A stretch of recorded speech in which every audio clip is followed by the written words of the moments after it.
2023년 가을, 부산의 한 아파트에서 믿을 수 없는 일이 일어났습니다. 62세 박영자 권사님이 복권에 당첨되었습니다. 그것도 1등 당첨이었습니다. 20억이라는 거액이었습니다. 주변 사람들은 모두 축하했지만 박 권사님의 마음은 오히려 무거웠습니다. 갑작스럽게 생긴 거액의 돈 때문에 잠을 이루지 못했습니다. 자녀들이 갑자기 연락을 자주 하기 시작했고 친척들도 하나둘씩 찾아왔습니다. 심지어 몇십 년 만에 연락이 끊어졌던 사람들까지 전화를 걸어왔습니다. 권사님, 축하해요. 혹시 투자할 좋은 아이템이 있는데? 이모, 저희 아이가 유학을 가려고 하는데. 언니, 우리 가게가 좀 어려워서. 하루에도 수십 통의 전화가 걸려왔습니다. 박 권사님은 문을 잠그고 전화도 받지 않았습니다. 그런데 더 큰 문제가 생겼습니다. 남편이 갑자기 변한 것입니다. 평생 검소하게 살던 남편이 비싼 차를 사고 싶다고 하고 큰 집으로 이사 가자고 했습니다. 여보, 우리 이제 부자니까 마음껏 쓰면서 살아요. 평생 고생했으니까 이제는 편하게 살자고요. 하지만 박 권사님의 마음은 편하지 않았습니다. 오히려 더 무거워졌습니다. 하나님, 저는 왜 이렇게 불안한가요? 좋은 일인데 왜 마음이 편하지 않을까요? 매일 밤 잠자리에서 이런 고민을 했습니다. 돈이 많아졌는데 왜 행복하지 않을까요? 오히려 걱정이 더 많아졌습니다. 사람들의 시선도 부담스러웠습니다. 저 사람이 복권 맞은 사람이야. 동네를 다닐 때마다 수근거리는 소리가 들렸습니다. 그런 박 권사님에게 어느 날 목사님이 이런 말씀을 해주셨습니다. 권사님, 성령님께 기도해 보세요. 성령님께서 지혜를 주실 거예요. 그날 밤 잠자리에 들기 전에 박 권사님은 성령님께 기도했습니다. 성령님, 이 돈을 어떻게 써야 하는지 알려주세요. 성령님, 저를 도와주세요. 성령님, 저를 인도해 주세요. 그리고 아침에 일어나자마자 다시 기도했습니다. 성령님, 오늘 하루 저를 지혜롭게 인도해 주세요. 그렇게 일주일 동안 계속 성령님께 기도했습니다. 단순하지만 간절한 기도였습니다. 그런데 놀라운 일이 일어났습니다. 어느 날 아침 기도를 마치고 나서 텔레비전을 켰는데 아프리카 선교사님의 간증이 나오고 있었습니다. 우물을 파는 사역인데 한 개에 200만 원이면 된다는 내용이었습니다. 그 순간 박 권사님의 마음에 강한 감동이 임했습니다. 아, 이거구나. 박 권사님은 그 돈으로 아프리카에 우물 1000개를 파기로 결심했습니다. 20억 원을 모두 선교에 쓴 것입니다. 주변 사람들은 모두 미쳤다고 했습니다. 권사님, 정신 차리세요. 그 돈으로 평생 편하게 살 수 있는데 왜 다 줘버리세요? 자녀들 생각은 안 하세요? 노후 준비는 어떻게 하려고요? 하지만 박 권사님은 마음이 너무 평안했습니다. 처음으로 깊이 잠들 수 있었습니다. 걱정과 불안이 모두 사라졌습니다. 그리고 1년 후 더욱 놀라운 일이 일어났습니다. 박 권사님의 막내 아들이 운영하던 작은 IT 회사가 갑자기 대박이 난 것입니다. 해외 바이어와 큰 계약을 성사시켜서 매출이 100배 늘어났습니다. 회사 가치가 500억 원으로 평가받게 되었습니다. 그 아들은 어머니께 이렇게 말했습니다. 어머니가 선교에 쓴 그 돈보다 훨씬 더 많은 축복을 하나님께서 저희에게 주셨어요. 박 권사님은 눈물을 흘리며 고백했습니다. 성령님께서 저를 인도해 주셨어요. 제가 복권에 당첨된 것도, 그 돈을 선교에 쓰게 된 것도, 그리고 아들의 사업이 잘 되는 것도 모두 성령님의 역사였어요. 뿐만 아니라 박 권사님의 가정에는 더 큰 변화가 일어났습니다. 남편이 완전히 달라진 것입니다. 처음에는 아내가 20억을 다 기부한 것에 대해 화를 냈습니다. 하지만 아들의 사업이 성공하고 가정에 평안이 찾아오는 것을 보면서 생각이 바뀌었습니다. 여보, 당신이 옳았어요. 정말 하나님이 계시는구나. 남편도 교회에 나가기 시작했습니다. 지금은 부부가 함께 아프리카 선교를 후원하고 있습니다. 매년 아프리카에 가서 직접 우물 파는 일도 돕고 있습니다. 박 권사님은 이렇게 말합니다. 20억이라는 돈은 잠깐이었지만 성령님께서 주신 평안과 기쁨은 영원해요. 믿음의 가족들, 혹시 지금 여러분의 삶에 해결되지 않는 문제가 있으신가요? 돈 문제일 수도 있고, 건강 문제일 수도 있고, 자녀 문제일 수도 있습니다. 아무리 노력해도 변하지 않는 상황 때문에 절망하고 계시지는 않습니까? 기도해도 응답이 없는 것 같아서 답답하신가요? 그렇다면 오늘 이 말씀을 놓치지 마시기 바랍니다. 하나님께서는 우리에게 성령님이라는 놀라운 선물을 주셨습니다. 요한복음 14장 16절에서 예수님께서 말씀하시기를 내가 아버지께 구하겠으니 그가 또 다른 보혜사를 너희에게 주사 영원토록 너희와 함께 있게 하리니라고 하셨습니다. 성령님은 우리와 영원토록 함께 계시는 보혜사이십니다. 도우시는 분이시고 위로하시는 분이시며 길을 열어주시는 분이십니다. 그런데 많은 성도들이 성령님을 어렵고 복잡한 분으로 생각합니다. 특별한 사람들에게만 역사하시는 분으로 여깁니다. 아닙니다. 성령님은 모든 믿는 자에게 동일하게 역사하십니다. 고린도전서 12장 7절에서 말씀하시기를 각 사람에게 성령을 나타내심은 유익하게 하려 하심이라고 하셨습니다. 각 사람에게 성령을 나타내신다고 하셨습니다. 여러분에게도 성령님께서 나타나실 수 있습니다. 성령님은 우리가 생각하는 것보다 훨씬 가까이 계신 분이십니다. 고린도전서 3장 16절에서 말씀하시기를 너희는 너희가 하나님의 성전인 것과 하나님의 성령이 너희 안에 계시는 것을 알지 못하느냐라고 하셨습니다. 하나님의 성령이 우리 안에 계신다고 하셨습니다.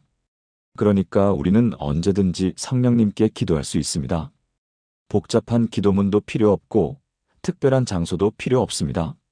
그냥 마음속으로 성령님이라고 부르기만 해도 성령님께서 들어주십니다. 오늘은 단 5분만 투자해도 놀라운 변화를 경험할 수 있는 성령님께 드리는 3가지 기도에 대해 나누어 보겠습니다. 이 기도는 잠들기 전과 아침에 일어나자마자 드리는 기도입니다. 왜 하필 이 시간일까요? 잠들기 전은 하루의 모든 짐을 내려놓고 하나님께 의지하는 시간입니다. 우리의 마음이 가장 솔직해지고 겸손해지는 시간입니다. 세상의 소음이 사라지고 하나님의 음성에 집중할 수 있는 시간입니다. 아침에 일어나자마자는 새로운 하루를 하나님과 함께 시작하는 시간입니다. 하루의 방향을 결정하는 가장 중요한 시간입니다. 이 시간에 성령님께 기도하면 그날 하루 내내 성령님의 인도하심을 받을 수 있습니다. 이 2시간에 성령님과 교제하는 것이 얼마나 중요한지, 그리고 어떤 놀라운 일들이 일어나는지 함께 확인해 보시기 바랍니다. 성경을 보면 하나님의 사람들은 모두 기도의 사람들이었습니다. 다니엘은 하루에 3번씩 기도했습니다.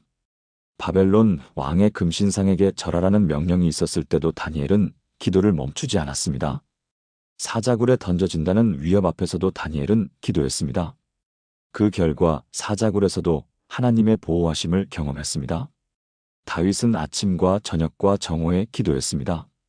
시편 55편 17절에서 다윗이 말하기를 저녁과 아침과 정오에 내가 근심하여 탄식하리니 여호와께서 내 소리를 들으시리로다라고 했습니다. 다윗은 어떤 상황에서도 기도를 멈추지 않았습니다. 아들 압살롬의 반역으로 왕궁을 떠나 도망 다닐 때도 기도했습니다. 밧세바와 죄를 범하고 나단 선지자에게 책망받을 때도 기도했습니다. 예수님께서도 새벽 미명에 일어나서 한적한 곳으로 나아가 기도하셨습니다. 마가복음 1장 35절에서 말씀하시기를 새벽 아직도 밝기 전에 예수께서 일어나 나가사 한적한 곳으로 가셔서 거기서 기도하시더니라고 기록되어 있습니다. 예수님도 바쁜 사역 중에도 기도 시간을 소중히 여기셨습니다. 그들이 왜 그렇게 기도에 매진했을까요? 기도를 통해 하나님의 능력을 경험했기 때문입니다. 기도를 통해 불가능한 일들이 가능해지는 것을 보았기 때문입니다. 기도를 통해 하나님의 뜻을 알 수 있었기 때문입니다. 여러분도 그런 경험을 하실 수 있습니다. 성령님께 드리는 간단한 기도를 통해 여러분의 인생이 완전히 바뀔 수 있습니다. 그런데 많은 성도들이 기도를 어렵게 생각합니다. 긴 시간 기도해야 한다고 생각합니다. 화려한 기도문을 외워야 한다고 생각합니다. 아닙니다. 하나님께서는 우리의 기교를 보시는 것이 아니라 우리의 마음을 보십니다. 마태복음 6장 7절에서 예수님께서 말씀하시기를 또 기도할 때에 이방인과 같이 중언부언하지 말라. 그들은 말을 많이 하여야 들으실 줄 생각하느니라고 하셨습니다. 말을 많이 한다고 해서 하나님께서 더 잘 들어주시는 것이 아닙니다. 진심으로 드리는 한마디 기도가 형식적인 긴 기도보다 더 큰 능력이 있습니다. 세리의 기도를 보십시오. 누가복음 18장 13절에서 세리가 하나님이여 불쌍히 여기옵소서 나는 죄인이로소이다라고 기도했습니다. 아주 짧은 기도였습니다. 하지만 예수님께서는 이 세리가 의롭다 하심을 받았다고 말씀하셨습니다. 기도는 길고 화려할 필요가 없습니다. 진심이 담긴 간단한 기도면 충분합니다. 자세한 이야기에 앞서 동영상 제작에 큰 도움이 되는 구독과 좋아요 한 번씩 부탁드리겠습니다. 하나님의 말씀을 더 많은 분들과 나누는데 큰 힘이 됩니다. 지금 바로 시작하겠습니다. 그렇다면 잠들기 전에 반드시 드려야 할 기도는 무엇일까요? 바로 성령님께 하루를 맡겨드리고 의지하는 기도입니다. 로마서 8장 26절에서 바울 사도가 말씀하시기를 이와 같이 성령도 우리의 연약함을 도우시나니 우리는 마땅히 기도할 바를 알지 못하나 오직 성령이 말할 수 없는 탄식으로 우리를 위하여 친히 간구하시느니라고 하셨습니다. 성령님은 우리의 연약함을 도우시는 분이십니다. 우리가 무엇을 기도해야 할지 모를 때도 성령님께서 우리를 위해 기도해 주십니다. 우리가 표현할 수 없는 깊은 마음의 소원까지도 성령님께서는 아시고 하나님께 간구해 주십니다. 그러니까 우리는 복잡하게 생각할 필요가 없습니다. 그냥 성령님께 솔직하게 우리의 상황을 말씀드리고 도움을 요청하면 됩니다. 지난해 경기도 수원에서 일어난 놀라운 이야기를 들려드리겠습니다. 53세 김태호 집사님의 이야기입니다. 김 집사님은 30년 동안 대기업에서 일하던 중간 관리자였습니다. 회사에서는 능력 있는 직원으로 인정받았고 가정에서는 모범적인 아버지였습니다. 두 아들 모두 명문대에 진학시켰고 아내와의 관계도 원만했습니다. 주변 사람들이 보기에는 성공한 인생이었습니다. 그런데 2023년 초 갑작스럽게 회사에서 구조조정 명단에 이름이 올랐습니다. 청천벽력 같은 소식이었습니다. 집사님, 정말 죄송합니다. 회사 사정이 어려워서 어쩔 수 없이 인사팀장의 말이 귀에 들어오지 않았습니다. 30년간 충성했는데 이런 식으로 끝날 줄은 몰랐습니다. 김 집사님은 그날 하루 종일 넋이 나간 상태였습니다. 집에 돌아가서 가족들에게 어떻게 말해야 할지 막막했습니다. 큰아들은 대학교 3학년이고 작은아들은 고등학교 2학년이었습니다. 두 아들 모두 사교육비가 만만치 않았습니다. 큰아들은 곧 취업 준비를 해야 하는데 스펙 관리에도 돈이 많이 들었습니다. 작은아들은 대학 입시를 앞두고 있어서 학원비와 과외비가 더 늘어날 예정이었습니다. 아내는 전업주부였기 때문에 김 집사님의 수입이 가정 경제의 전부였습니다. 그날 밤 김 집사님은 잠을 이룰 수 없었습니다. 천장을 바라보며 온갖 걱정이 머릿속을 맴돌았습니다. 나이가 50이 넘었는데 누가 날 고용해 주겠어? 퇴직금으로 얼마나 버틸 수 있을까? 아이들 학비는 어떻게 하지? 집 대출금은 어떻게 갚지? 아내에게 일하라고 해야 하나? 이런 생각들이 끊임없이 이어졌습니다. 새벽 3시가 되어서도 잠이 오지 않았습니다. 그런데 그때 문득 목사님의 설교 말씀이 떠올랐습니다. 어려운 상황일수록 성령님께 의지하세요라는 말씀이었습니다. 김 집사님은 잠자리에서 일어나 무릎을 꿇었습니다. 성령님, 저는 지금 정말 막막합니다. 앞이 보이지 않아요. 30년간 성실하게 일했는데 이런 일이 생기다니. 하지만 성령님께서 함께해 주시니까 두렵지 않습니다. 이 어려운 상황을 성령님께 맡겨드립니다. 성령님께서 길을 열어주실 것을 믿습니다. 처음에는 형식적인 기도였습니다. 그런데 계속 기도하다 보니 마음의 평안이 찾아왔습니다. 같은 상황인데도 불안감이 줄어들었습니다. 아, 내가 혼자가 아니구나. 성령님께서 함께하고 계시는구나. 그날부터 김 집사님은 매일 밤 잠들기 전에 성령님께 의지하는 기도를 드렸습니다. 아침에 일어나면 불안한 마음이 밀려왔지만 밤에 기도를 드리고 나면 평안해졌습니다. 그리고 놀라운 일이 일어나기 시작했습니다. 우선 마음이 평안해졌습니다. 같은 문제인데도 스트레스를 덜 받게 되었습니다. 그래서 이력서를 쓸 때도 차분하게 할 수 있었습니다. 자기소개서도 진정성 있게 작성할 수 있었습니다. 면접을 볼 때도 떨리지 않았습니다. 성령님께서 함께 하신다는 확신이 있었기 때문입니다. 면접관들 앞에서도 당당하게 자신의 경험과 비전을 이야기할 수 있었습니다. 30년간 이 분야에서 일하면서 쌓은 노하우를 새로운 회사에서 발휘하고 싶습니다. 저는 단순히 월급만 받는 직원이 아니라 회사와 함께 성장하는 파트너가 되고 싶습니다. 이런 말들이 자연스럽게 나왔습니다. 한 달 후, 김 집사님은 생각지도 못한 곳에서 연락을 받았습니다. 10년 전에 다른 회사로 이직했던 전 동료로부터였습니다. 태호야, 잘 지내지? 혹시 지금 이직할 생각 있어? 알고 보니 그 동료가 다니는 회사에서 김 집사님과 같은 경력의 사람을 찾고 있었던 것입니다. 우리 회사에서 새로운 사업을 시작하는데 내 같은 경험을 가진 사람이 필요해. 관심 있으면 한번 만나보자. 김 집사님은 그 제안을 듣고 가슴이 뛰었습니다. 성령님께서 길을 열어주시는 것 같았습니다. 하지만 조급해하지 않고 또 한 번 성령님께 기도했습니다.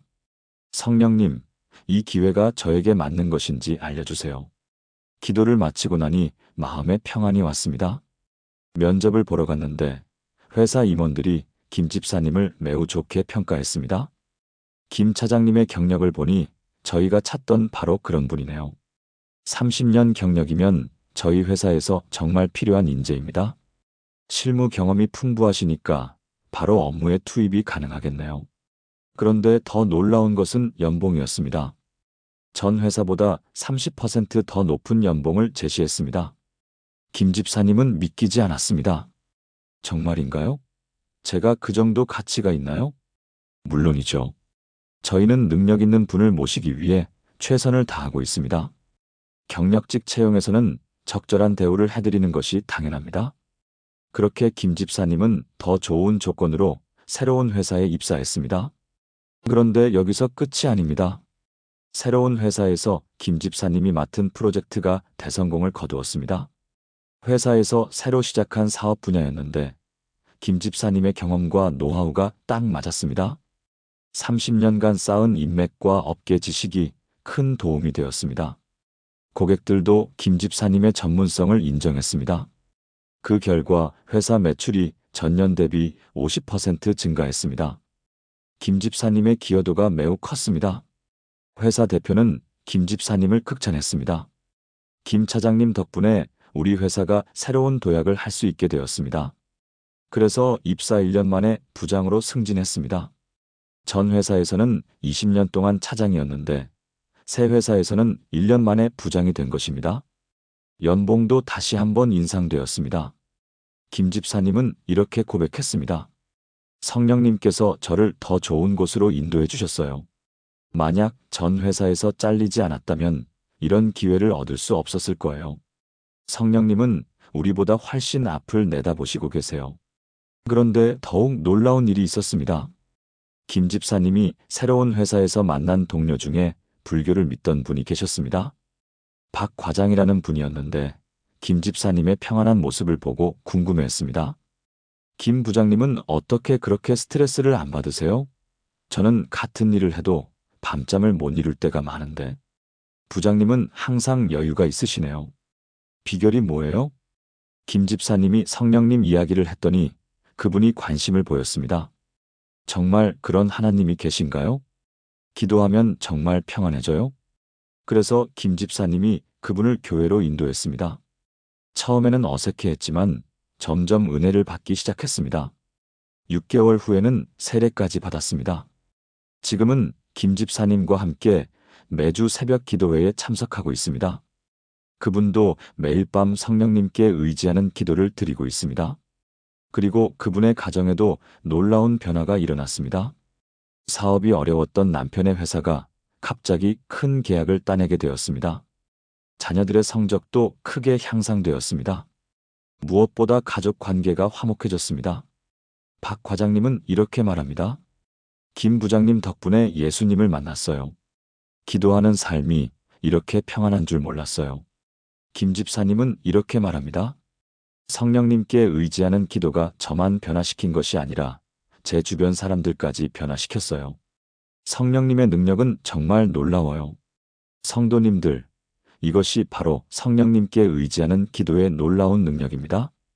우리가 우리의 모든 문제를 성령님께 맡겨드릴 때 성령님께서는 우리가 상상할 수 없는 방법으로 문제를 해결해 주십니다. 그뿐만 아니라 우리를 통해 다른 사람들에게도 복음을 전할 수 있게 해주십니다. 우리의 삶 자체가 하나님의 살아계심을 증명하는 증거가 됩니다.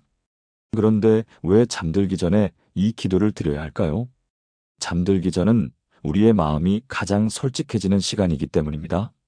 하루 종일 바쁘게 살아가면서 억지로 강한 척하던 마음이 내려놓아지는 시간입니다.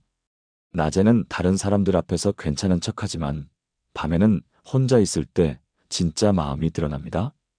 그때 성령님께 솔직하게 우리의 연약함을 고백하고 의지하면 성령님께서 우리를 위로해 주시고 새로운 힘을 주십니다. 시편 55편 22절에서 다윗이 말하기를 내 짐을 여호와께 맡기라. 그가 너를 붙드시고 의인의 요동함을 영원히 허락하지 아니하시리로다라고 했습니다. 우리의 짐을 하나님께 맡기라고 하셨습니다. 그러면 하나님께서 우리를 붙드시고 요동하지 않게 해주신다고 약속하셨습니다. 부산에 사시는 59세 이순자 권사님의 이야기를 들려드리겠습니다. 이 권사님은 혼자서 두 자녀를 키우는 싱글맘이었습니다. 남편이 교통사고로 세상을 떠난 지 벌써 15년이 되었습니다. 그동안 정말 힘들게 살아왔습니다. 낮에는 마트에서 일하고 밤에는 청소 아르바이트를 했습니다. 주말에는 식당에서 서빙도 했습니다. 하루에 4-5시간밖에 못 자는 날이 대부분이었습니다. 그렇게 힘들게 일해서 두 자녀를 키웠습니다. 큰딸은 간호사가 되어 병원에서 일하고 있고 작은 아들은 대학교 2학년이었습니다. 큰딸이 취업하면서 조금 여유가 생겼지만 작은 아들의 학비는 여전히 부담이었습니다.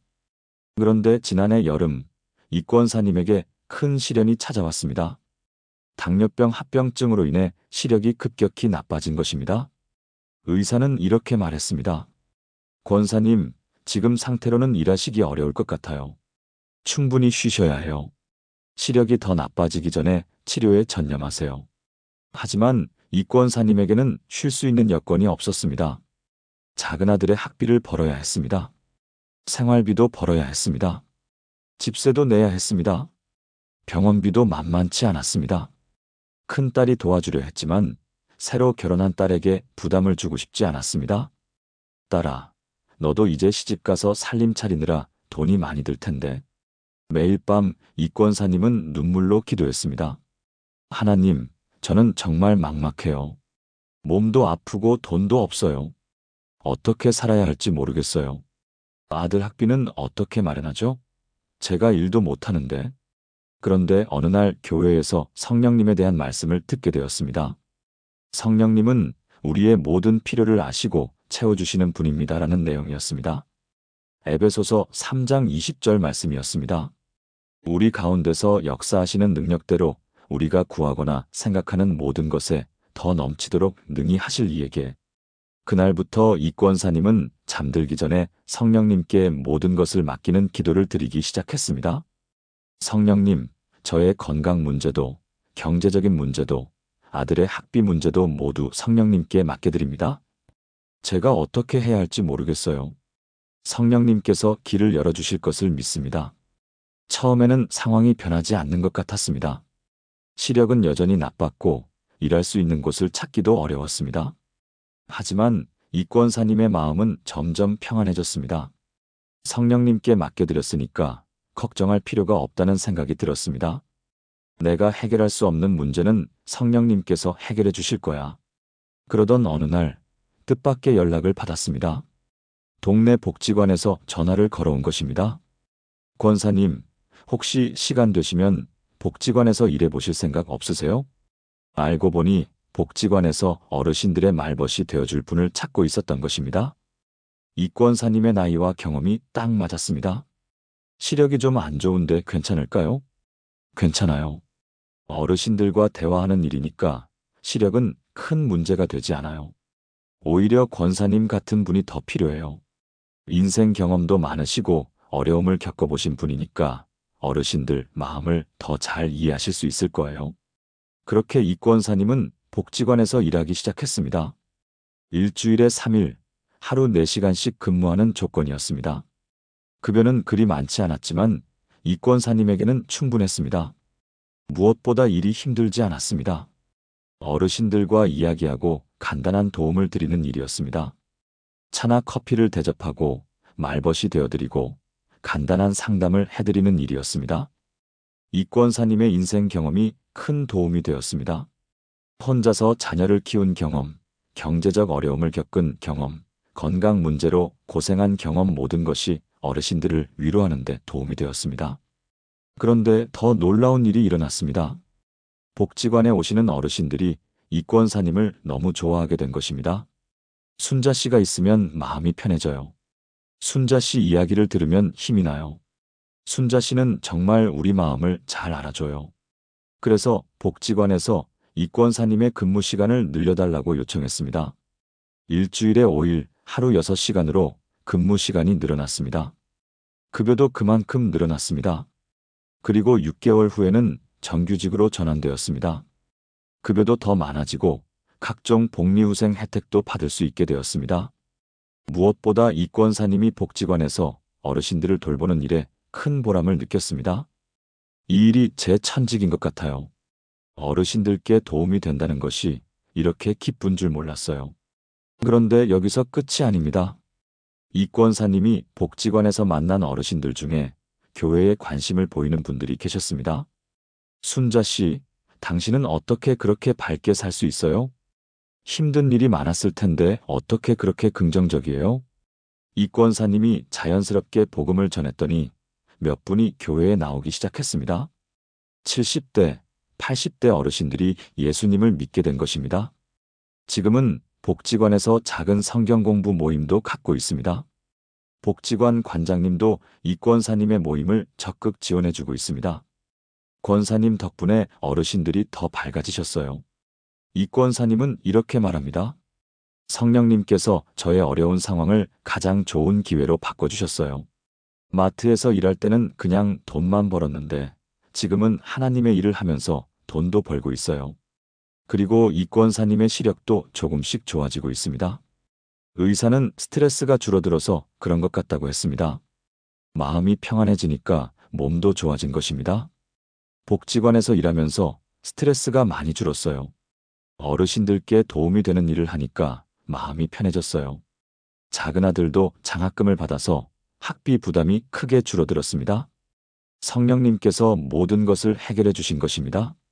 어머니가 기도하시는 모습을 보면서 저도 열심히 공부하게 되었어요. 지금 이 권사님은 정말 행복합니다.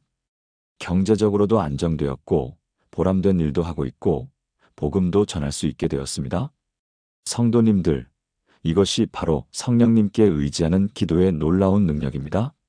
우리가 성령님께 우리의 모든 상황을 맡겨드리고 의지할 때 성령님께서는 우리가 생각지도 못한 방법으로 문제를 해결해 주십니다.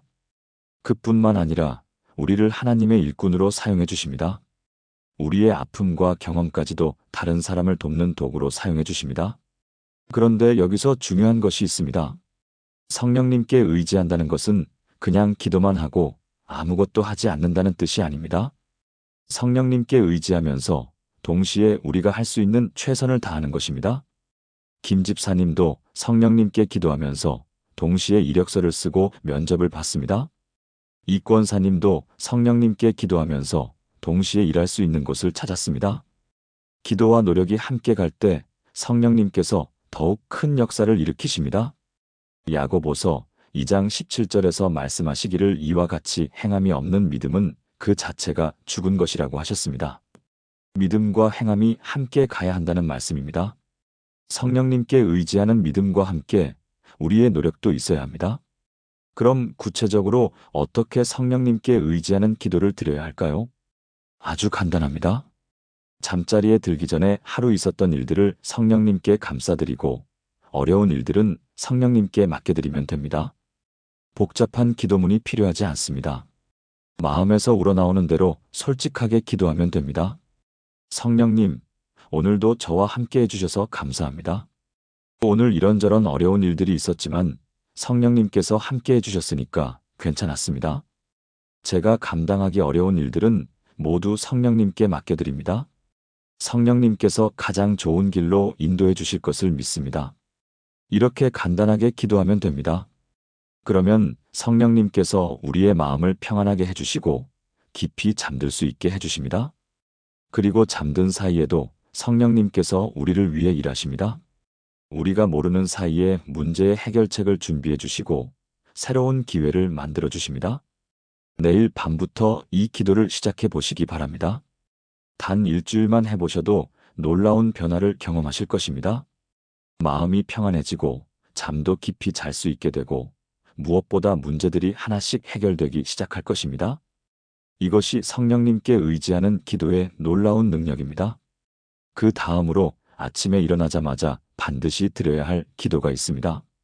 바로 성령님께 새로운 힘을 구하는 기도입니다. 이사야 40장 31절에서 말씀하시기를 오직 여호와를 앙망하는 자는 새 힘을 얻으리니 독수리가 날개치며 올라감 같을 것이요 다른 박질하여도 곰핍하지 아니하며 걸어가도 피곤하지 아니하리로다라고 하셨습니다. 하나님을 앙망하는 자는 새 힘을 얻는다고 약속하셨습니다. 독수리가 날개치며 올라가는 것 같이 힘차게 살 수 있다고 하셨습니다. 그런데 이 새 힘은 어떻게 얻을 수 있을까요? 성령님께 구하면 됩니다. 사도행전 1장 8절에서 예수님께서 말씀하시기를 오직 성령이 너희에게 임하시면 너희가 권능을 받고 예루살렘과 온 유대와 사마리아와 땅 끝까지 이르러 내 증인이 되리라고 하셨습니다. 성령님께서 임하시면 권능을 받는다고 하셨습니다. 권능이라는 것은 힘이라는 뜻입니다. 그런데 어떤 힘일까요? 단순히 몸의 힘만이 아닙니다. 영적인 힘, 담대함, 지혜, 능력 모든 것을 포함하는 힘입니다. 절망을 희망으로 바꾸는 힘, 두려움을 용기로 바꾸는 힘, 약함을 강함으로 바꾸는 힘입니다. 강원도 춘천에서 일어난 놀라운 이야기를 들려드리겠습니다. 74세 박철민 집사님의 이야기입니다. 박 집사님은 5년 전에 뇌경색으로 쓰러져서 오른쪽 몸이 마비되었습니다. 병원에서는 회복이 어렵다고 했습니다. 집사님, 나이도 많으시고 뇌경색이 심해서 완전한 회복은 기대하기 어려울 것 같습니다. 지금 상태를 유지하는 것만으로도 다행이라고 생각하세요. 박 집사님의 가족들은 절망했습니다. 평생 건강하게 살아온 아버지가 갑자기 휠체어에 의존해야 하는 상황이 되었습니다. 박 집사님 자신도 매우 좌절했습니다. 이제 나는 쓸모없는 사람이 되었구나. 가족들에게 짐만 되는구나. 하루 종일 침대에 누워서 천장만 바라보는 날이 계속되었습니다. 가족들이 재활치료를 받으라고 해도 의욕이 없었습니다. 뭘 해봐야 소용없어. 그냥 이대로 죽는 게 낫겠어. 물리치료사가 와서 재활운동을 시켜도 적극적으로 참여하지 않았습니다. 할 수 있는 데까지만 하세요. 무리하지 마시고 천천히 하세요. 이런 말들도 박 집사님에게는 들리지 않았습니다. 그런 박 집사님을 보며 가족들의 마음도 아팠습니다. 특히 아내인 김순희 권사님은 남편을 위해 간절히 기도했습니다. 하나님, 남편에게 힘을 주세요. 다시 일어설 수 있게 해주세요. 하나님, 남편이 포기하지 않게 해주세요. 그런데 작년 여름 교회에서 성령님에 대한 특별 집회가 있었습니다. 김 권사님이 박 집사님을 억지로 데리고 갔습니다. 휠체어에 앉아서 마지못해 집회에 참석한 박 집사님이었습니다. 사실 집회에 가고 싶지 않았지만 아내가 너무 간절히 부탁해서 따라간 것이었습니다. 그날 강사 목사님이 이런 말씀을 하셨습니다. 성령님은 불가능을 가능하게 만드시는 분입니다. 여러분이 포기한 것도 성령님은 포기하지 않으십니다. 의사가 불가능하다고 해도 성령님께는 불가능이 없습니다. 성령님께서는 죽은 자도 살리시는 분이십니다. 그 말씀이 박 집사님의 마음에 깊이 와 닿았습니다. 혹시 나도 다시 일어설 수 있을까? 정말 성령님께서 불가능을 가능하게 만드실 수 있을까? 그날 밤부터 박 집사님은 아침에 일어나자마자 성령님께 힘을 달라고 기도하기 시작했습니다. 성령님, 저는 늙고 병들었습니다. 의사들도 회복이 어렵다고 합니다. 하지만 성령님께서 저에게 힘을 주시면 무엇이든 할 수 있습니다. 오늘 하루 성령님의 힘으로 살아가게 해주세요. 처음에는 몸에 별다른 변화가 없는 것 같았습니다. 여전히 오른쪽 팔다리는 움직이지 않았습니다. 그런데 마음은 조금씩 달라지기 시작했습니다. 포기했던 마음에 다시 희망이 생겼습니다. 한번 해보자. 성령님께서 도와주시면 못할 것도 없지. 그래서 재활치료를 다시 시작했습니다. 물리치료사가 시키는 대로 열심히 따라했습니다. 처음에는 손가락 하나 움직이기도 어려웠습니다. 하지만 포기하지 않고 계속 노력했습니다. 매일 아침 성령님께 힘을 달라고 기도하고 재활치료에 임했습니다. 성령님, 오늘도 저에게 힘을 주세요. 조금이라도 움직일 수 있게 해주세요. 물리치료사도 박 집사님의 변화를 느꼈습니다. 집사님, 의욕이 많이 달라지셨네요. 이렇게 열심히 하시면 분명히 좋은 결과가 있을 거예요. 그러니까 조금씩 변화가 나타나기 시작했습니다. 한 달 후에는 손가락을 조금씩 움직일 수 있게 되었습니다. 손가락이 움직여요. 가족들도 놀랐습니다. 의사들도 신기해했습니다. 뇌경색 환자치고는 회복 속도가 빠르네요. 3개월 후에는 팔을 들어 올릴 수 있게 되었습니다. 6개월 후에는 지팡이를 짚고 몇 걸음 걸을 수 있게 되었습니다. 의료진도 놀랐습니다. 박 집사님, 정말 대단하세요. 처음에는 회복이 어려울 것 같았는데 이렇게 좋아지시다니. 집사님의 의지력이 정말 대단하세요. 그런데 더 놀라운 것은 박 집사님의 정신력이었습니다. 다른 환자들이 포기하고 싶어 할 때 박 집사님이 격려해 주었습니다. 포기하지 마세요. 저도 처음에는 절망했지만 하나님께서 힘을 주시니까 이렇게 회복되고 있어요. 성령님께 기도해 보세요. 성령님께서 힘을 주실 거예요. 그래서 재활치료실에서 박 집사님이 희망의 상징이 되었습니다. 다른 환자들이 박 집사님을 보며 용기를 얻었습니다. 박 집사님도 하시는데 우리도 할 수 있겠어요. 박 집사님처럼 기도해보면 저도 좋아질까요? 1년 후, 박 집사님은 지팡이 없이도 걸을 수 있게 되었습니다. 완전히 회복된 것은 아니지만 일상생활에는 큰 지장이 없을 정도였습니다.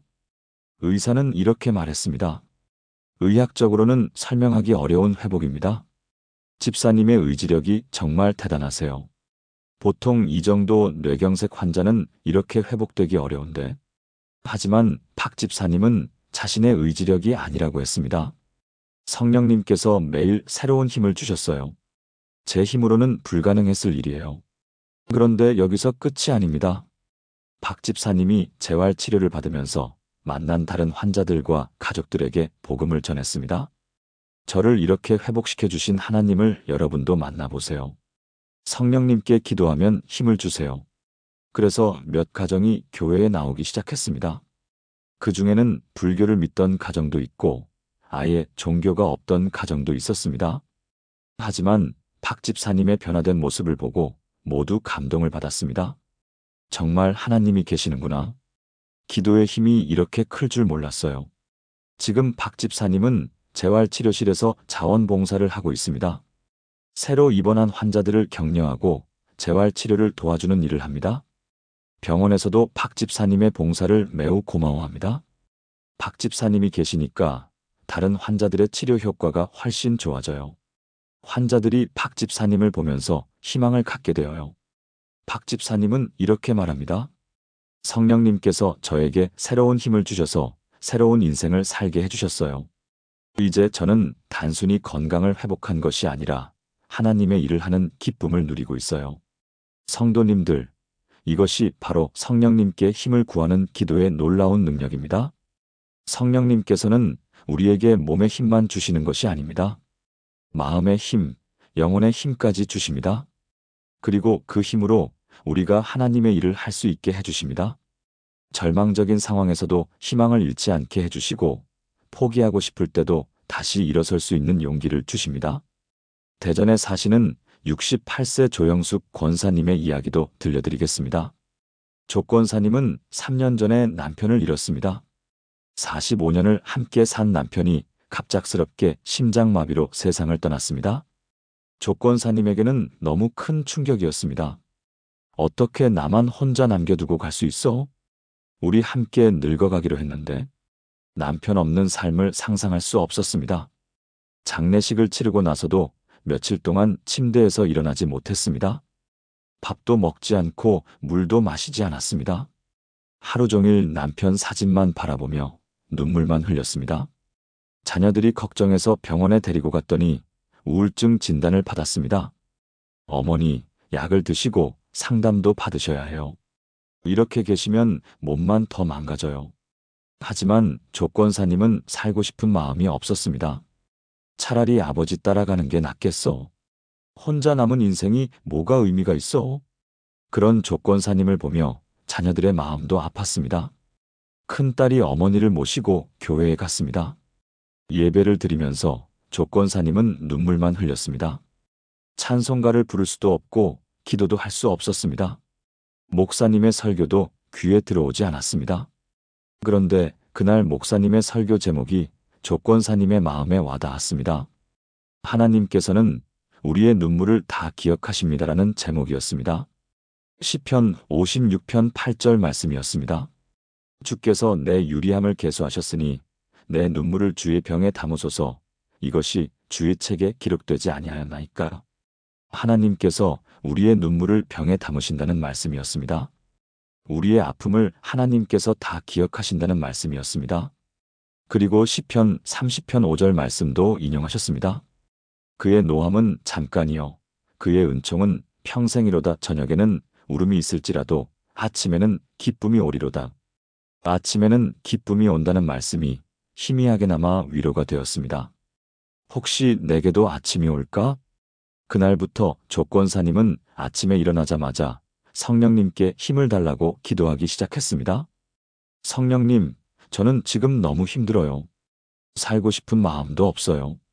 하지만 성령님께서 저에게 힘을 주시면 하루라도 더 살아갈 수 있을 것 같아요. 오늘 하루만이라도 힘을 주세요. 처음에는 정말 하루하루가 고통스러웠습니다. 아침에 눈을 뜨는 것조차 괴로웠습니다. 또 하루가 시작이네. 하지만 매일 아침 성령님께 힘을 구하는 기도를 드리면서 조금씩 버텨갔습니다. 성령님, 저는 혼자서는 못하겠어요.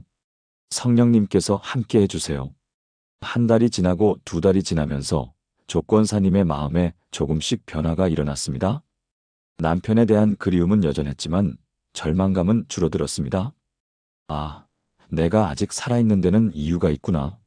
남편이 먼저 하늘나라로 갔지만 내게는 아직 해야 할 일이 있구나. 그래서 집 밖으로 나가기 시작했습니다. 처음에는 집 앞 산책로를 조금씩 걸었습니다. 그 다음에는 시장에 가서 장을 보기 시작했습니다. 자녀들을 위해 반찬을 만들어주기도 했습니다. 엄마가 만든 음식이 그리웠어요. 자녀들이 좋아하는 모습을 보니 조금씩 삶의 의욕이 생겼습니다. 6개월 후에는 교회 봉사에도 참여하기 시작했습니다. 주방에서 설거지를 도왔습니다. 처음에는 눈물을 흘리며 설거지를 했습니다. 여보, 내가 이렇게 살고 있어요. 하지만 시간이 지나면서 봉사하는 일에서 보람을 느끼기 시작했습니다. 내가 할 수 있는 일이 있구나. 누군가에게 도움이 될 수 있구나. 1년 후에는 독거노인들을 위한 반찬 봉사에도 참여했습니다. 조 권사님보다 더 어려운 상황에 있는 할머니들을 만나면서 더 큰 위로를 받았습니다. 나보다 더 힘든 분들이 이렇게 많구나. 나는 그래도 자녀들이 있고 집도 있는데 내가 이분들을 도와야겠구나. 그래서 더 열심히 봉사했습니다. 반찬을 만들어서 직접 배달해 드리기도 했습니다. 독거노인들이 조 권사님을 정말 좋아했습니다. 권사님이 오시면 마음이 따뜻해져요. 권사님 덕분에 맛있는 음식도 먹고 이야기도 나누고 2년 후에는 독거노인 상담 봉사도 시작했습니다. 남편을 잃은 경험이 있기 때문에 같은 아픔을 겪는 분들의 마음을 잘 이해할 수 있었습니다. 권사님 이야기를 들으니까 마음이 위로돼요. 권사님도 그런 아픔을 겪으셨는데 이렇게 밝게 사시니까 저도 용기가 나요. 조권사님을 통해 위로받는 분들이 많아졌습니다. 그 중에는 교회에 나오기 시작한 분들도 계셨습니다. 권사님 같은 믿음을 갖고 싶어요. 저도 하나님을 믿어보고 싶어요. 지금 조권사님은 교회에서 없어서는 안 될 봉사자가 되었습니다. 목사님도 조권사님의 변화를 보며 놀라워합니다. 권사님을 보면 하나님의 은혜가 얼마나 크신지 알 수 있어요. 권사님의 간증을 들으면 모든 성도들이 은혜를 받아요. 조권사님은 이렇게 말합니다. 성령님께서 매일 아침 저에게 새로운 힘을 주셨어요. 남편을 잃은 슬픔은 여전하지만 그 슬픔을 다른 분들을 위로하는데 사용할 수 있게 해주셨어요. 이제 저는 제 아픔이 헛되지 않았다는 것을 알아요. 그리고 조권사님에게는 또 다른 기쁨이 생겼습니다. 큰딸이 둘째 아이를 낳으면서 조권사님이 할머니가 된 것입니다. 손자를 돌보는 일이 조권사님에게 새로운 삶의 목적이 되었습니다. 이 아이를 잘 키워서 하나님의 사람으로 만들어야겠어. 남편이 하늘나라에서 손자를 보고 기뻐할 거야. 성도님들, 이것이 바로 성령님께 힘을 구하는 기도의 놀라운 능력입니다. 성령님께서는 우리에게 단순히 육체적인 힘만 주시는 것이 아닙니다. 절망을 희망으로 바꾸는 힘, 슬픔을 기쁨으로 바꾸는 힘, 상처를 치유의 도구로 바꾸는 힘을 주십니다. 우리가 생각지도 못한 새로운 삶의 목적을 발견하게 해주십니다. 그런데 왜 아침에 이 기도를 드려야 할까요? 아침은 하루의 시작이기 때문입니다. 아침에 받은 힘이 하루 종일 지속됩니다. 아침에 성령님께 힘을 받으면 그날 하루 어떤 어려운 일이 있어도 이겨낼 수 있습니다. 고린도후서 4장 16절에서 바울 사도가 말씀하시기를 그러므로 우리가 낙심하지 아니하노니 우리의 겉사람은 낡아지나 우리의 속사람은 날로 새로워지도다라고 하셨습니다. 속사람이 날로 새로워진다고 하셨습니다. 매일 새롭게 힘을 얻을 수 있다는 말씀입니다. 어제의 힘으로는 오늘을 살 수 없습니다. 매일 아침 새로운 힘이 필요합니다.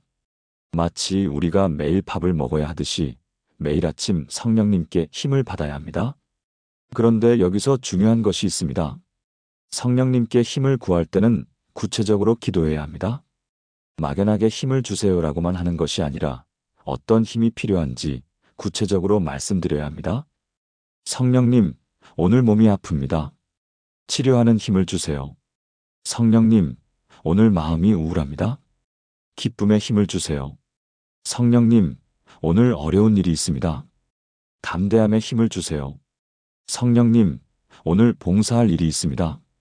섬기는 힘을 주세요. 이렇게 구체적으로 기도하면 성령님께서 그에 맞는 힘을 주십니다. 그리고 또 하나 중요한 것은 성령님께 힘을 받은 후에는 반드시 행동해야 한다는 것입니다. 박 집사님도 성령님께 힘을 받은 후에 재활치료에 최선을 다했습니다. 조권사님도 성령님께 힘을 받은 후에 봉사에 적극적으로 참여했습니다. 성령님께서 힘을 주셨을 때 그 힘을 사용해야 더 큰 역사가 일어납니다. 야고보서 2장 20절에서 말씀하시기를 아무 일도 하지 않는 믿음이 헛된 것인 줄을 알고자 하느냐라고 하셨습니다. 믿음에는 행동이 따라야 한다는 말씀입니다. 성령님께 힘을 구하는 믿음에도 그 힘을 사용하는 행동이 따라야 합니다. 내일 아침부터 이 기도를 시작해 보시기 바랍니다. 성령님, 오늘 하루 저에게 힘을 주세요. 몸의 힘, 마음의 힘, 영혼의 힘을 주세요. 오늘 하루 성령님의 힘으로 승리하게 해주세요. 이렇게 기도하고 하루를 시작하면 완전히 다른 하루를 경험하실 것입니다. 문제가 생겨도 당황하지 않게 되고 어려운 일이 있어도 포기하지 않게 됩니다. 무엇보다 하나님께서 기뻐하시는 일들을 할 수 있는 능력이 생깁니다. 이것이 성령님께 힘을 구하는 기도의 놀라운 능력입니다. 마지막으로 하루 종일 수시로 드려야 할 기도가 있습니다. 바로 성령님께 인도를 구하는 기도입니다. 요한복음 16장 13절에서 예수님께서 말씀하시기를 그러나 진리의 성령이 오시면 그가 너희를 모든 진리 가운데로 인도하시리니 그가 스스로 말하지 않고 오직 들은 것을 말하며 장래 일을 너희에게 알리시리라고 하셨습니다. 성령님은 우리를 모든 진리 가운데로 인도하시는 분이십니다. 그리고 장래 일을 알려주시는 분이십니다.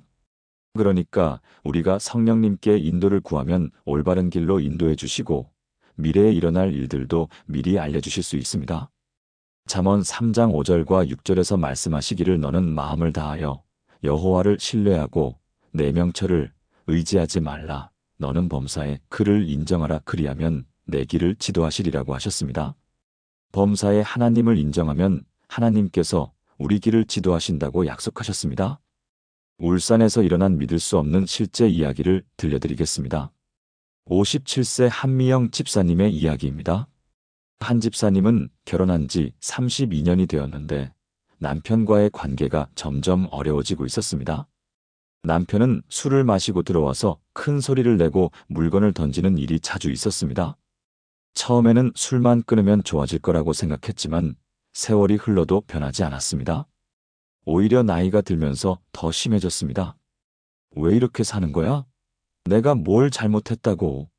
한 집사님은 이혼을 심각하게 고려하고 있었습니다. 이렇게 사는 것이 과연 맞나? 자녀들도 다 성인이 되었으니 이제는 내 인생을 생각해야 하는 거 아닌가? 큰아들은 결혼해서 분가했고 작은아들도 직장을 구해서 독립 준비를 하고 있었습니다. 이제는 정말 자유로워질 수 있는 시기였습니다. 주변 친구들도 한 집사님에게 이혼을 권했습니다. 미영아, 이제 그만해. 평생 고생했는데 언제까지 참을 거야? 자녀들도 다 컸으니까 눈치 볼 것도 없잖아. 하지만 결정을 내리기가 쉽지 않았습니다. 혹시 이혼한 후에 더 후회하게 되는 것은 아닐까? 32년을 함께 산 정이 있는데 정말 끝내는 게 맞을까? 매일 고민만 하고 있었습니다. 한 집사님은 이런 고민을 아무에게도 말할 수 없었습니다. 교회 사람들에게는 모범 가정처럼 보이려고 노력했기 때문입니다. 혼자서만 끙끙 앓고 있었습니다. 그런데 작년 가을 교회에서 성령님에 대한 말씀을 듣게 되었습니다. 성령님은 우리의 최고의 상담자이십니다라는 내용이었습니다. 목사님이 이렇게 설교하셨습니다. 인생의 중요한 결정을 할 때 성령님께 인도를 구하세요. 성령님께서 가장 좋은 길로 인도해 주실 것입니다. 그날부터 한 집사님은 수시로 성령님께 인도를 구하는 기도를 드리기 시작했습니다.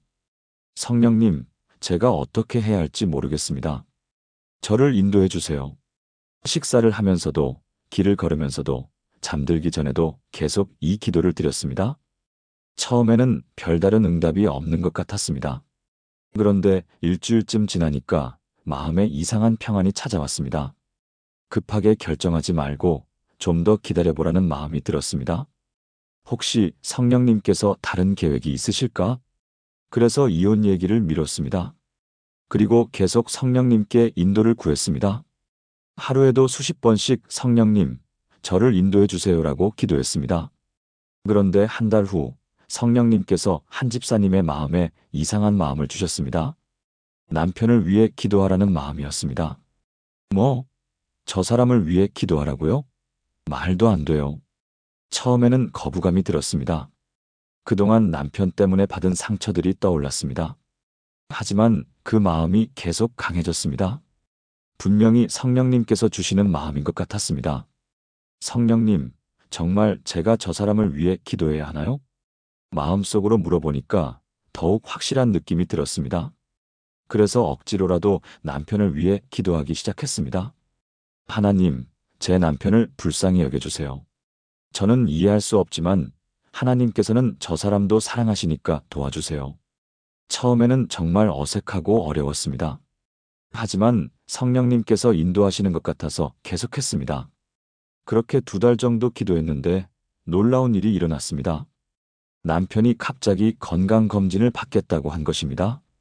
평소에 병원 가는 것을 싫어하던 남편이 갑자기 검진을 받겠다고 했습니다. 여보, 나 내일 병원에 가서 검진 받아볼까 해. 한 집사님은 깜짝 놀랐습니다. 갑자기 왜? 어디 아픈 곳이라도 있어? 아니야. 그냥 나이도 있고 하니까 한번 받아보자. 검진 결과가 나왔는데 간경화 촉이라는 진단이 나왔습니다. 의사가 이렇게 말했습니다. 지금부터라도 술을 완전히 끊으셔야 해요. 그렇지 않으면 생명이 위험할 수 있어요. 간경화가 더 진행되면 복수가 차고 황달이 오고 의식까지 잃을 수 있습니다. 그 말을 들은 남편이 완전히 변했습니다. 죽음 앞에서 정신이 번쩍 든 것입니다. 여보, 미안해. 그동안 내가 정말 못된 남편이었어. 이제부터는 술도 끊고 제대로 살게. 한 집사님은 그때 깨달았습니다. 아, 성령님께서 미리 아시고 제게 남편을 위해 기도하라고 하셨구나. 만약 그때 이혼했다면 어떻게 되었을까요? 남편이 혼자 병과 싸워야 했을 것입니다. 자녀들에게도 큰 상처가 되었을 것입니다. 하지만 성령님께서 미리 인도해 주셔서 가정이 지켜졌습니다. 그 후 남편은 정말로 완전히 변했습니다. 술을 끊었을 뿐만 아니라 교회에도 나오기 시작했습니다. 하나님께서 나를 살려주셨으니까 이제는 하나님을 섬기며 살아야지. 처음에는 어색해했지만 점점 은혜를 받기 시작했습니다. 목사님의 설교를 들으면서 그동안 자신이 얼마나 잘못 살았는지 깨달았습니다. 여보, 내가 그동안 당신한테 정말 못했어. 용서해줘. 진심으로 사과하는 남편을 보며 한 집사님도 마음이 움직였습니다. 여보도 아프니까 그랬던 거였구나. 지금은 부부가 함께 교회에서 봉사하고 있습니다. 남편은 간경화도 많이 호전되었고 가정의 분위기도 완전히 달라졌습니다. 아침에는 함께 기도하고 저녁에는 함께 성경을 읽습니다. 자녀들도 부모님의 변화를 보고 놀라워했습니다. 어머니, 아버지가 완전히 다른 사람이 됐네요. 이제 정말 행복한 가정이 된 것 같아요. 한 집사님은 이렇게 말합니다. 성령님께서 저를 인도해 주지 않았다면 저는 평생 후회했을 거예요. 성령님은 우리보다 훨씬 앞을 내다보시고 인도해 주시는 분이에요. 그런데 한 집사님의 이야기는 여기서 끝나지 않습니다. 남편이 변한 후 한 집사님은 또 다른 고민에 빠졌습니다. 큰딸이 결혼을 앞두고 있었는데 예비 사위가 마음에 들지 않았습니다. 직업도 불안정하고 성격도 좀 문제가 있는 것 같았습니다. 딸아, 정말 그 사람과 결혼하는 게 맞니? 좀 더 생각해보면 안 될까? 하지만 딸은 이미 마음을 정했다고 했습니다. 엄마, 저는 그 사람이 좋아요. 다른 사람은 생각할 수 없어요. 한 집사님은 또다시 성령님께 인도를 구했습니다. 성령님, 딸의 결혼 문제를 어떻게 해야 할까요? 저를 인도해 주세요. 매일 이 기도를 드렸습니다. 길을 걸을 때도, 집안일을 할 때도, 잠들기 전에도 계속 기도했습니다. 그런데 성령님께서 한 집사님의 마음에 평안을 주셨습니다. 딸을 믿고 맡기라는 마음이 들었습니다. 내가 판단하지 말고 딸의 선택을 존중하자. 그래서 한 집사님은 딸의 결혼을 반대하지 않았습니다. 대신 딸과 예비 사위를 위해 기도했습니다. 하나님, 제 딸이 행복한 결혼을 하게 해주세요. 사위도 좋은 사람이 되게 해주세요. 결혼식을 치르고 몇 개월이 지났는데 놀라운 일이 일어났습니다.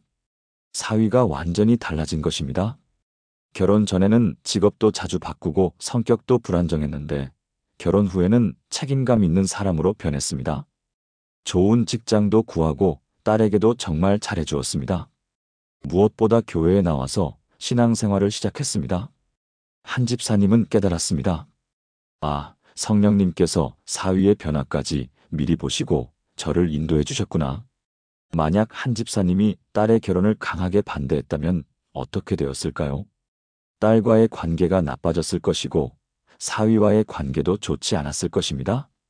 하지만 성령님의 인도를 따라서 기다렸더니 모든 것이 좋은 방향으로 풀렸습니다. 지금 한 집사님의 가정은 정말 화목합니다. 남편도 변했고 딸도 행복한 결혼을 했습니다. 가족 모두가 교회에 나와서 함께 신앙생활을 하고 있습니다.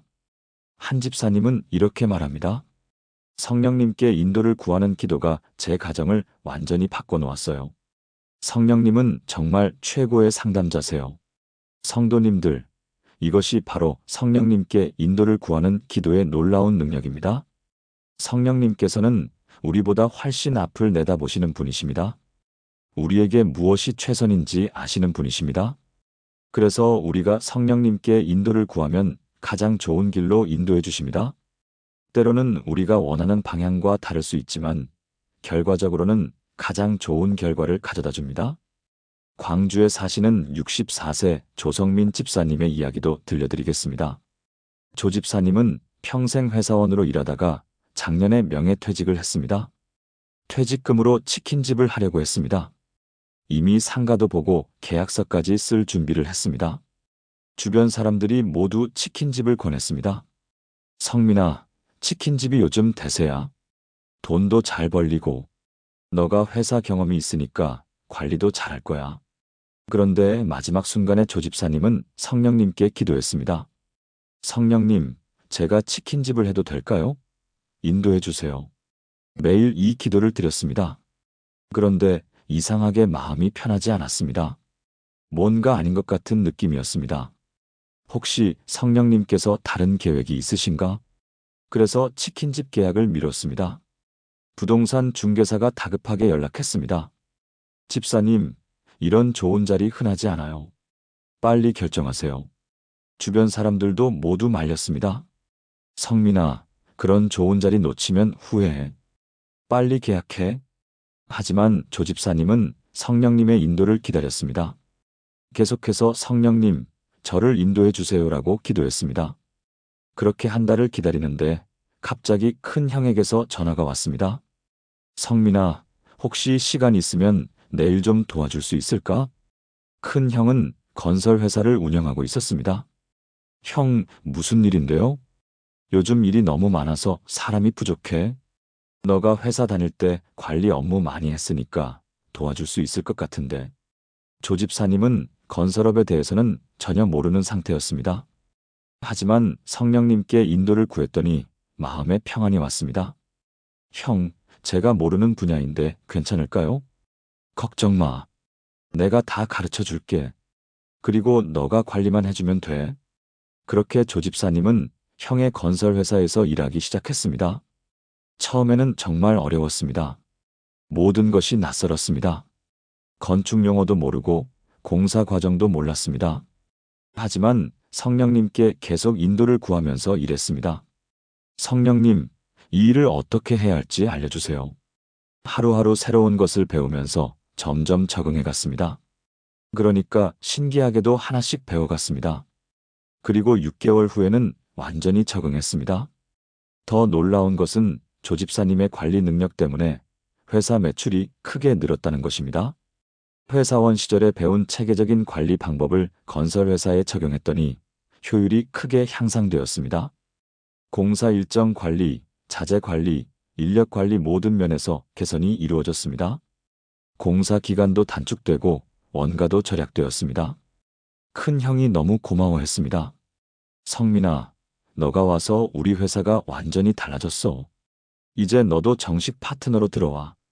그렇게 조 집사님은 건설회사의 공동대표가 되었습니다. 수입도 회사원 시절보다 훨씬 늘어났습니다.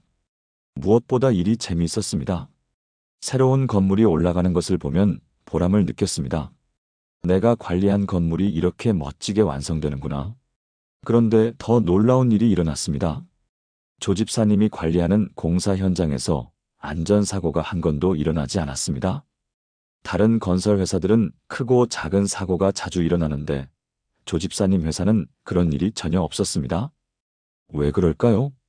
조 집사님이 현장 안전 관리를 정말 꼼꼼히 했기 때문입니다. 매일 아침 현장에 가서 안전 점검을 하고 작업자들에게 안전 교육도 시켰습니다. 생명보다 중요한 것은 없습니다.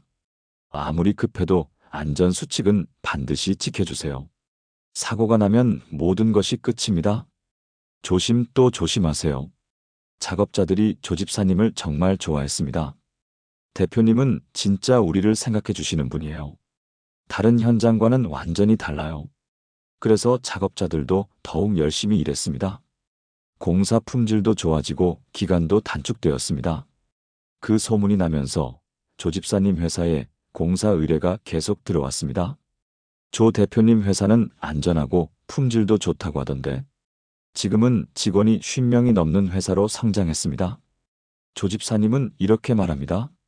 만약 그때 성령님께 인도를 구하지 않고 치킨집을 했다면 어떻게 되었을까요? 아마 실패했을 거예요. 성령님께서 저에게 가장 좋은 길을 준비해 놓으시고 인도해 주셨어요. 그런데 조집사님의 이야기는 여기서 끝나지 않습니다. 조집사님이 건설업을 하면서 많은 사람들을 만나게 되었습니다. 그 중에는 교회에 관심을 보이는 분들도 계셨습니다. 대표님, 어떻게 그렇게 정직하게 사업하실 수 있어요? 요즘 세상에 보기 드문 분이에요. 대표님은 다른 업체들과 뭔가 달라요. 믿음이 가요. 조집사님이 신앙 이야기를 했더니 몇 분이 교회에 나오기 시작했습니다.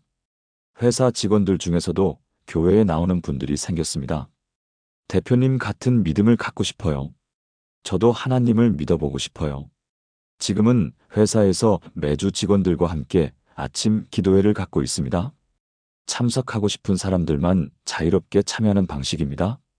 처음에는 몇 명만 참석했는데 지금은 절반 이상의 직원들이 참여하고 있습니다. 기도하고 일하니까 마음이 편해요. 사고도 안 나고 일도 잘 풀려요. 조집사님은 이렇게 말합니다. 성령님께서 저를 건설업으로 인도하신 것은 단순히 돈을 벌게 하려는 것이 아니었어요. 이 일을 통해 복음을 전하게 하려는 하나님의 계획이 있으셨던 거예요. 성도님들, 이것이 바로 성령님께 인도를 구하는 기도의 놀라운 능력입니다. 성령님께서는 우리 각자에게 최선의 계획을 갖고 계십니다. 그리고 우리가 성령님께 인도를 구할 때 그 계획대로 인도해 주십니다. 우리의 생각과는 다를 수 있지만 결과적으로는 가장 좋은 길입니다. 그런데 성령님의 인도를 받는 방법이 있습니다. 우선 작은 일부터 성령님께 인도를 구해보는 것입니다. 성령님, 오늘 점심을 뭘 먹을까요? 성령님, 오늘 어떤 옷을 입을까요? 성령님, 이 길로 갈까요? 저 길로 갈까요? 이런 작은 일부터 성령님께 묻는 습관을 기르는 것입니다. 그러면 점점 성령님의 음성을 알아듣게 됩니다. 성령님께서 어떤 식으로 인도하시는지 알게 됩니다. 어떤 때는 마음에 평안을 주시고 어떤 때는 불안한 마음을 주십니다. 어떤 때는 말씀을 통해 어떤 때는 다른 사람을 통해 인도하십니다. 어떤 때는 환경을 통해 어떤 때는 직감으로 인도하십니다. 중요한 것은 성령님께서 인도하시는 방법을 배우는 것입니다. 그리고 성령님의 인도를 받을 때는 즉시 순종하는 것이 중요합니다. 미루거나 망설이지 말고 바로 순종해야 합니다. 성령님의 인도는 때가 있습니다. 적절한 때를 놓치면 기회를 잃을 수 있습니다. 한 집사님도 그때 남편을 위해 기도하지 않았다면 다른 결과가 나왔을 것입니다.